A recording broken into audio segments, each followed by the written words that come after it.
चलो दोस्त, आज हम लोग देखते हैं रेशनल नंबर्स को कैसे सब्ट्रैक्ट करेंगे, रेशनल नंबर को कैसे घटाएंगे। चलिए सीखते हैं। हमने रेशनल नंबर को कैसे ऐड करते हैं उसको सीख लिया। अब सीखना है हम लोग को कि रेशनल नंबर को कैसे सब्ट्रैक्ट करना है। तो देखिएगा, मान लेते सपोज दैट दोस्त, एक हमारा एक रेशनल नंबर है, वह a/b एक रेशनल नंबर है और दूसरा जो आपका है c/d रेशनल नंबर है। ठीक है, एक a/b है, दूसरा c/d है। हमें क्या करना है, a/b में से c/d को सब्ट्रैक्ट करना है। तो एक तो है आप ऐसे सब्ट्रैक्ट कीजिए, और नहीं अगर आप चाहते हो कैलकुलेशन को आसान बनाना तो आप क्या करो, इस सब्ट्रैक्शन को जो है एडिशन में कन्वर्ट कर दो। क्योंकि आप जानते हो कि सब्ट्रैक्शन जो है ना वो एडिशन का इनवर्स ऑपरेशन है।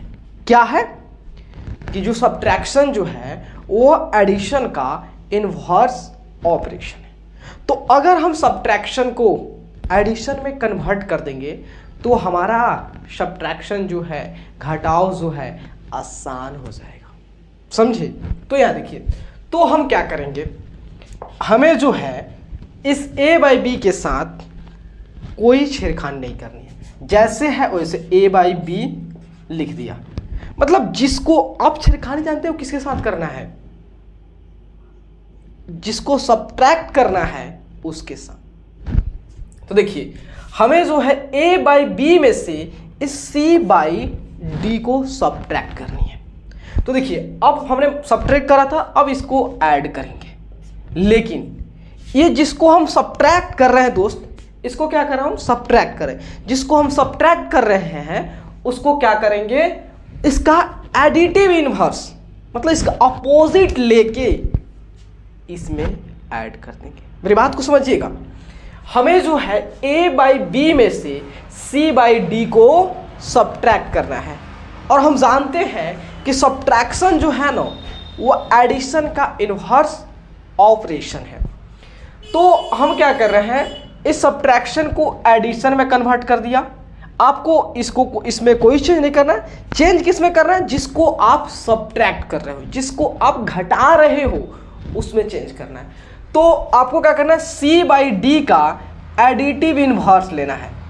एडिटिव इनवर्स या कहे तो अपोजिट लेना है। ठीक है, अपोजिट लेना है। ठीक है, तो c/d का अपोजिट क्या होगा भाई, ये तो वैल्यू वाइज तो सेम होगा, ठीक है, लेकिन अपोजिट होगा तो माइनस। ठीक है, अब क्या करना है आपको, -c/d को ऐड कर देना है। अब क्या करोगे आगे, आपको b और d का एलसीएम लेना होगा। ठीक है, क्योंकि इसके डिनोमिनेटर को सेम करने के लिए, तो इसको डिनोमिनेटर को सेम करने के लिए क्या करोगे, b और d का एलसीएम लेंगे। जो भी एलसीएम आएगा उस एलसीएम के इक्वल जो है इस दोनों डिनोमिनेटर करेंगे। एक और ये तरीका, दूसरा भी तरीका है। चलिए सबसे पहले क्वेश्चन के हेल्प से समझते हैं इसको बहुत ही अच्छे ढंग से। तो यहाँ देखिए, फर्स्ट क्वेश्चन में करा दोस्त, यहाँ पे देखिए, यहाँ पे जो है फर्स्ट में करा कि सब्ट्रैक्ट 3/5 फ्रॉम 2/5।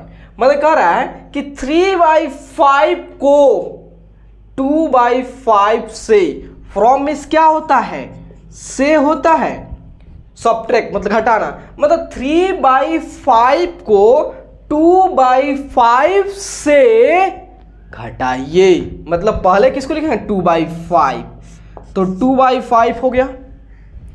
उसके बाद जो है यहाँ पे सब्ट्रैक्ट, और किसको सब्ट्रैक्ट करना है, 3/5 को। देखो दोस्त, हमें क्या करना है, इसको एडिशन में कन्वर्ट करना है। तो देखो, तो यार देखो, 2/5 के साथ कोई चेंज होगा, नहीं होगा। यहाँ पे माइनस की जगह प्लस हो जाएगा, और इसका अपोजिट 3/5 का अपोजिट क्या हो जाएगा, -3/5। दोस्त अब आपको क्या करना है, यहाँ पे ऐड करना है। तो आप देखोगे इस दोनों रेशनल नंबर्स की डिनोमिनेटर सेम है, तो अपना काम बन गया, चंगा हो गया।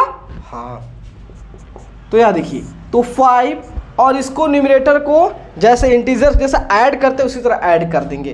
तो 2 + -3, यहाँ पे दो अपोजिट इंटीजर का ऐड हो रहा है, मतलब 3 में से 2 गया 1/5, लेकिन 3 ग्रेटर है 2 से, इसमें माइनस इसलिए माइनस।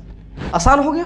चलिए यहाँ पे तो आपका डिनोमिनेटर क्या था, सेम था, लेकिन यहाँ पे आपकी डिनोमिनेटर सेम नहीं है। तो यहाँ देखिए क्या कर रहा है, सब्ट्रैक्ट 3/4 फ्रॉम 2/3, मतलब 2/3 से आपको क्या करना है, 3/4 को सब्ट्रैक्ट करना है। यहाँ पे तो डिनोमिनेटर सेम नहीं है, तो क्या करोगे, 3 और 4 का एलसीएम लोगे।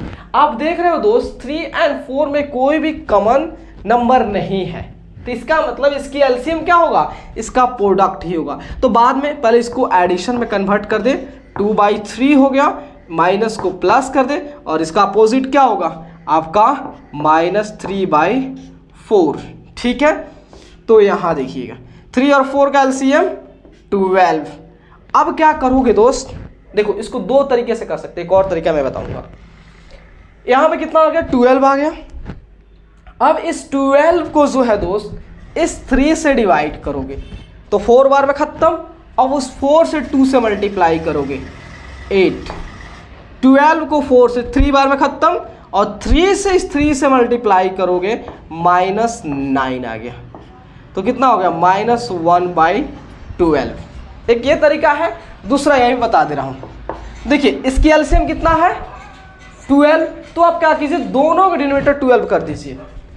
तो 2/3, तो इसमें 4 से, ऊपर भी 4 से, और -3 इसमें 3 से, और इसमें भी 3 से।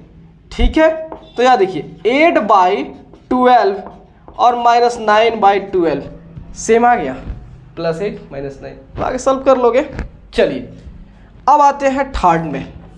थर्ड में क्या करा है, सब्ट्रैक्ट -5/7 फ्रॉम -2/5, मतलब 2/5 में से किसको सब्ट्रैक्ट करना, -5/7 को। तो हम क्या करेंगे, पहले ऐड में कन्वर्ट कर देंगे।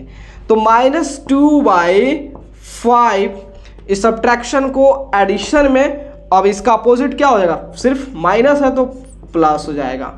तो यहाँ देखिए 5 और 7 का एलसीएम कितना होगा, 35, क्योंकि कोई भी कॉमन नहीं है, 35 को जो 5 से डिवाइड करो 7 बार में, और 7 से क्या करोगे, इस 2 के साथ मल्टीप्लाई करो न्यूमरेटर के साथ, तो 7 दूने 14 -14 हो गया। ठीक है, अब फिर इस 35 को इस 7 से डिवाइड करोगे तो 5 बार में खत्म हो गया, और 5 से इस 5 से मल्टीप्लाई करोगे तो आपका आ गया 25। तो आप जानते हो कि नहीं भाई, ये 35 इसका एलसीएम लोगे। ठीक है, तो जो भी आपका एलसीएम आएगा उस एलसीएम को इससे डिवाइड करोगे, तो जो भी आपका क्वोशिएंट आएगा उस रेशनल नंबर के न्यूमरेटर से आप मल्टीप्लाई करोगे। तो वही तो हो रहा है। तो यहाँ देखिए, तो 25 में से 14 गया, मतलब 5 में से 4 गया आपका 1, 2 में से 1 गया 1। ठीक है, /35 हो गया। तो देखिए आप लोगों को हमने बहुत अच्छे सिखाया कि रेशनल नंबर्स को कैसे सब्ट्रैक्ट करते हैं। तो अब चाहते हो अपने जो भी इस पे आपकी कॉन्फिडेंस को और बूस्ट करना चाहते हो, तो ज़्यादा से ज़्यादा आप क्वेश्चन कीजिए, ताकि आपकी जो है इससे रिलेटेड जो भी डाउट होगा वो सॉल्व होगा। अगर डाउट फिर भी है तो आप यहाँ पे कमेंट बॉक्स में कमेंट कीजिएगा। ठीक है।